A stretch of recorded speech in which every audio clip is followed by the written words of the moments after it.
The golden history of Shivaji Maharaj या चॅनलमध्ये आपले पुनश्च स्वागत असो। कारवारची मोहीम संपवून महाराज भूमार्गाने परतले। मोहिमेवर येत असलेले मिर्झा राजे पुण्याच्या दिशेने सरकत होते।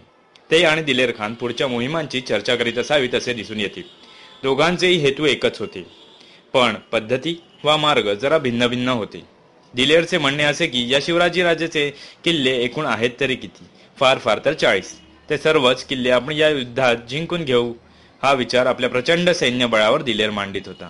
हा विचार केवळ शिपाईगिरीचा होता, त्यात सरदारी दिसत नव्हती।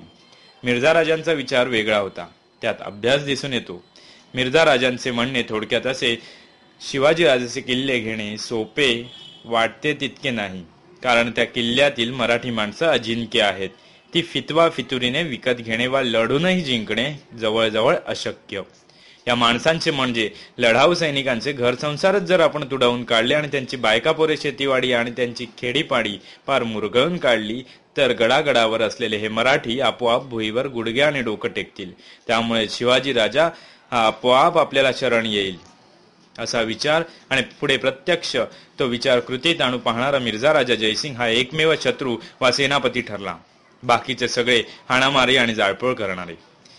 दिलेर आणि मिर्झा राजे हे दोन सेनापती आपापले विचार घेऊन पुण्यात दाखल झाले।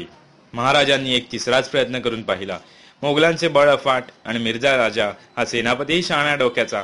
जर हे प्रचंड मोगली वादळ आपल्या अंगावर न येऊ देता परस्पर विजापूरच्या आदिलशहाकडेच वळविता आले, तर स्वराज्याला मोगली धक्का लागणार नाही। या हेतूने महाराजांनी मिर्झा राजाकडे अशी बोलणी वकिलामार्फत केली की हा विजापूरचा बादशाह आदिलशहा दिल्लीचा शत्रू आहे, त्याचा तुम्ही पुरा मोड करा, आम्ही तुम्हास मदत करू। म्हणजे विजापूर खलास करून टाकायचं। तो डाव मिर्झा राजांनी अचूक ओळखला आणि त्यांनी मोगली फौज थेट पुण्यावर धाडली। पुणे ही त्यांची केंद्र छावणी। शाहिस्तेखानापासून पुणे मोगलांच्याच ताब्यात होते। आता आपण टाळू पाहत असलेले मोगली आक्रमण टळत नाही हे महाराजांना कळून चुकले।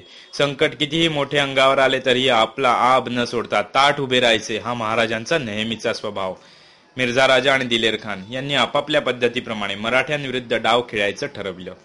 मराठी स्वराज्याची जाळपोळ, लूट, जनतेवर अत्याचार ही मराठ्यांना शरण आणण्याकरिता मिर्झा राजांनी ठरवलेली खेळी त्याने सुरू केली। पुण्यात कुबाहत खानास कारला मळवली, वडगाव या मावळ भागात कुतुबुद्दीन खान आणि पुण्याभोवतीच्या भागात इंदमण बुंदेला, रायसिंग सिसोदिया इत्यादी सरदारांना ही धुमाकूळ घालण्याची जबाबदारी दिली। परीक्षा होती स्वराज्यातील जनतेची। मराठी सैनिकांना हा मोगलाई वणवा दिसत होता। आपली घरेदारे आणि बायकापुरे पार चिरडून निघत आहेत हे मराठ्यांना उघड उघड दिसत होते।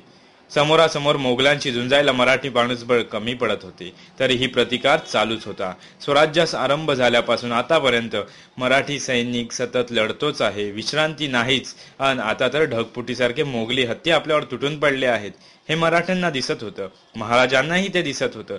नकाशा पाहिला तर हा मोगली धुमाकूळ मुख्यत्वे करून पुणे जिल्ह्याच्या मध्य आणि पश्चिम भागावर मिर्झा राजांनी केंद्रित केला होता।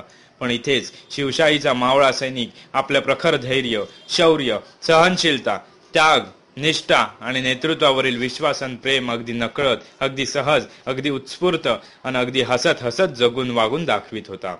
यालाच राष्ट्रीय चारित्र्य म्हणतात।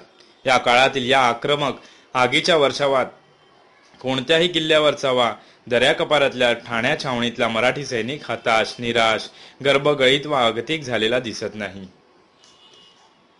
मराठी स्वराज्याच्या पाठीचा कणा वज्रासारखा आणि गर्दन शेषासारखी ताठ दिसून आली ती या मिर्झा दिलेर यांच्या आक्रमणाच्या काळात।